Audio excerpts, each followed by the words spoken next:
तो ये र्यूमर्स फैला रहे हैं, अफवाहें उड़ा रहे हैं कि गरीब मुसलमानों की मस्जिदों को छीन लिया जाएगा, उनके कब्रिस्तानों को छीन लिया जाएगा, जिन पे प्रॉपर्टीज़ के कागज़ नहीं हैं ऐसे मदरसों को और ऐसी मस्जिदों को छीन लिया जाएगा। जिम्मेदारी से कह रहा हूँ, किसी की कोई मस्जिद, किसी की कोई ईदगाह, खानका, कब्रिस्तान कोई छीनने वाली नहीं है। अगर छीन जाए तो शादाब शम्स अपनी गर्दन उतार के रख देते।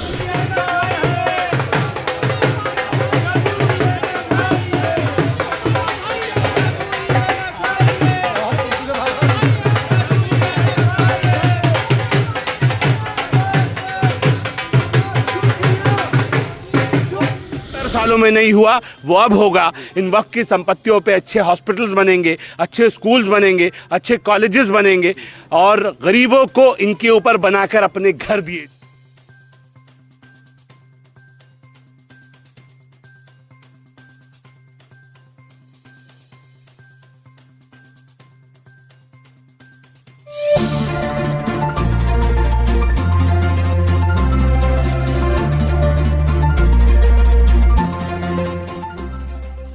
सादाब समझी हमारे साथ मौजूद है। सर क्या कहेंगे, लगातार आपका स्वागत किया जा रहा है जगह जगह पर और पुतले भी आपके फूके जा रहे हैं जगह जगह पर, उसको लेकर क्या कहेंगे? क्योंकि वह बिल जो आया है, जो सरकार ने किया है, उसको लेकर विरोधाभास जारी है। दिल की गहराइयों से पहले तो तमाम साथियों का जिन्होंने आज स्वागत किया उनका बहुत बहुत शुक्रिया।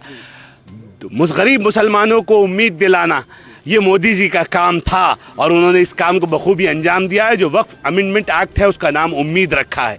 अब गरीब मुसलमानों को उनके हक मिलेंगे। जो वक्फ सदका, ज़कात, खैरात का पैसा था, जो यतीमों के काम आना था, उस पर चंद अमीर अपना डाका डाल के बैठे थे। इस नए अमेंडमेंट एक्ट से अब गरीबों को उनका हक मिल सकेगा। जो 75 सालों में नहीं हुआ वो अब होगा। इन वक्त की संपत्तियों पर अच्छे हॉस्पिटल्स बनेंगे, अच्छे स्कूल्स बनेंगे, अच्छे कॉलेजेस बनेंगे और गरीबों को इनके ऊपर बनाकर अपने घर दिए जाएंगे। यानी कि अब गरीब मुसलमानों का फायदा होने वाला है। जो लुटेरे इस वक्त को लूट के बैठे थे, आज उनको खतरा है कि जो हजारों एकड़ जमीन उनके पास है वो उनसे वापस ले ली जाएगी और गरीबों को दी जाएगी, इसलिए फड़फड़ा रहे हैं। मैंने कहा जो विरोध कर रहे हैं वो पॉलिटिकल मुसलमान हैं और वो लोग, तमाम लोग, उनके पास देखिए वक्फ में उन्होंने अपने नामों पे लीज करा रखी है। ये सदके, ज़कात, खैरात का पैसा था। इसको उन लोगों ने, वो सदके ज़कात खैरात के मुस्तहिक हैं क्या? असदुद्दीन ओवैसी मुस्तहिक हैं सदके ज़कात के। ये देखिए मुस्लिम पर्सनल लॉ बोर्ड के जो सदस्य हैं ये मुस्तहिक हैं सदके ज़कात के। तो इन्होंने किस हैसियत से अपने नाम पे प्रॉपर्टीज रखी हैं? वो गरीबों का जो हक है वो अब गरीबों को मिलेगा। और मैं जिम्मेदारी से इस बात को कह रहा हूँ कि आज जो ये नारे लग रहे हैं, ना दूरी है ना खाई है, मोदी हमारा भाई है, इस पसमानदा मुसलमान को, गरीब मुसलमान को जिस तरह से दबा के रखा गया था कि वो बोलेगा नहीं, उसे बोलेंगे तो उसके खिलाफ कई कुफ्र का फतवा लग जाएगा, तुम सच बोलने की हैसियत में नहीं होंगे। आज गरीब मुसलमान अपनी आवाज़ उठा रहे हैं। जहाँ जहाँ हमारे पुतले दहन हुए, यहाँ भी पुतला दहन हुआ था ना, आज यहाँ मुसलमान स्वागत कर रहा है। ये गरीब मुसलमान है जिसके अंदर से आवाज़ आ रही है, उसे उम्मीद जगी है कि ये सरकार, मोदी सरकार हमें हमारा हक देगी। आज उनको उम्मीद जग रही है, इसलिए वो लोग हिम्मत करके आगे आ रहे हैं। और मैं कह सकता हूँ बड़ी जिम्मेदारी के साथ, जो ये र्यूमर्स फैला रहे हैं, अफवाहें उड़ा रहे हैं कि गरीब मुसलमानों की मस्जिदों को छीन लिया जाएगा, उनके कब्रिस्तानों को छीन लिया जाएगा, जिन पे प्रॉपर्टीज़ के कागज़ नहीं हैं ऐसे मदरसों को और ऐसी मस्जिदों को छीन लिया जाएगा। जिम्मेदारी से कह रहा हूँ, किसी की कोई मस्जिद, किसी की कोई ईदगाह, खानका, कब्रिस्तान कोई छीनने वाली नहीं है। अगर छीन जाए तो शादाब शम्स अपनी गर्दन उतार के रख देते। जो भाजपा है वो पक्षपात कर रही है मुसलमानों के साथ, ये भी कहते हैं। हाँ, तो भाजपा पक्षपात कर रही है ना, यही तो पक्षपात है भाजपा का कि गरीबों को फ्री इलाज दे रही है, गरीबों को मुफ्त राशन दे रही है, 5 लाख रुपए का मुफ्त इलाज भी यही भाजपा दे रही। तुम भाजपा को गाली देकर मुसलमानों के वोट लेने के काम कर रहे हो, डराते हो भाजपा से। ये मुसलमान खुदा के अलावा किसी से नहीं डरता, इसलिए यहां खड़े हैं कि बिल्कुल नहीं डरेंगे। मोदी हमारा भाई है, न दूरी है न खाई है, ये नारे लग रहे हैं। मैं इतना कह दूं, कोई जमीन जो जहां पर जो बना हुआ है वो वक्फ में दर्ज किया जाएगा, कोई नहीं ली जाएगी। ये डरा रहे हैं क्योंकि इन लुटेरों से वापस ली जाएगी, इसलिए घबराहट है। चिंता मत कीजिए, जैसे जैसे वक्फ बोर्ड अपना काम करेगा, जो लूट का अड्डा बन गया था, मैं तो वक्फ बोर्ड का अध्यक्ष हूं, मैं पिछले 2 साल से वक्फ बोर्ड की जिम्मेदारी संभाल रहा हूं और मैंने निवेदन किया है तमाम चैनलों पे कि देश की आज़ादी से लेकर आज तक सारे वक्फ बोर्डों की जांच की जाए। इनके अध्यक्ष लुटेरे, इनके सदस्य लुटेरे, इनके मुतवल्ली लुटेरे, ये सब चोरी के अड्डे हैं और ये गरीबों का जो हक पे डाका डला है, जो अमीरों तक पहुंचा है, ये छीन कर सब वापस दिया जाए। हमें उम्मीद है आने वाला वक्त बहुत बेहतर होगा। गरीब मुसलमान इस वक्त के सारे मुख्य धारा में जुड़ेगा। आने वाला वक्त इनके लिए बेहतर होने वाला है। हिसाब से कौन विरोध कर रहे हैं? पॉलिटिकल मुसलमान, समाजवादी पार्टी के मुसलमान, कांग्रेस के मुसलमान,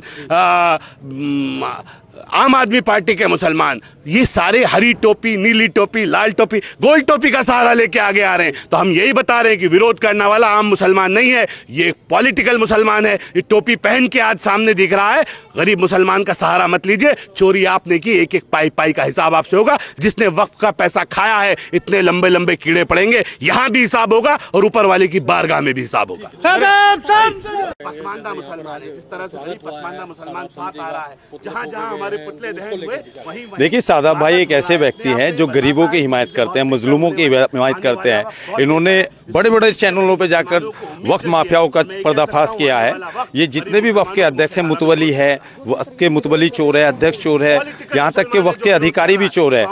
यहाँ पर जितने भी लोग हैं वे सिर्फ भ्रष्टाचारी की राजनीति कर रहे हैं, जैसे कांग्रेस पार्टी है। अब देख लीजिए कि कांग्रेस पार्टी के राज में जो है कितने मुसलमानों को मरवाने का काम किया था मुरादाबाद में।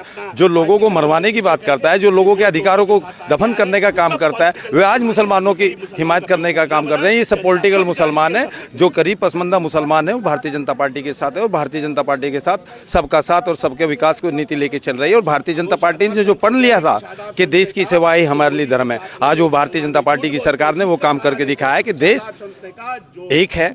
यहाँ का तमाम जो गरीब तबका है, 76% 85% जिसकी आबादी है वो मुसलमान साथ है। यहाँ पर वक्फ बोर्ड की बहुत सारी जमीनें यहाँ पर कब्जाई हुई है। कांग्रेस के पूर्व सांसद सईदुद्दीन जमा ने यहाँ पे 6 बीघे जमीन कांग्रेस की दबा के रखी है। तो ऐसे लोगों पे कार्रवाई हो। हम सादाब भाई के साथ है। ये पसमानदा समाज के नेता, इनके पुतले इन्होंने फूके। हमने इन कांग्रेस के, ओबीसी के, सबके पुतले हरिद्वार में फूके हैं। हमने जंतर मंतर में भी इनके पुतले फूकने का काम किया है। हम सादाब भाई के साथ है और उनके साथ दिल जान से पसमानदा समाज खड़ा है। जितनी छोटी जाती है, नाई, धोबी, तेली, सके, पुंबे, मिरासी, ये सब सादाब भाई के साथ है। पूरे हिंदुस्तान में 85% इनके साथ है। दोस्तों, मैं आपको बता देना चाहता हूँ कि सादाब शम्स का यहाँ पर स्वागत हुआ है और यहीं पर पुतला फूका गया था।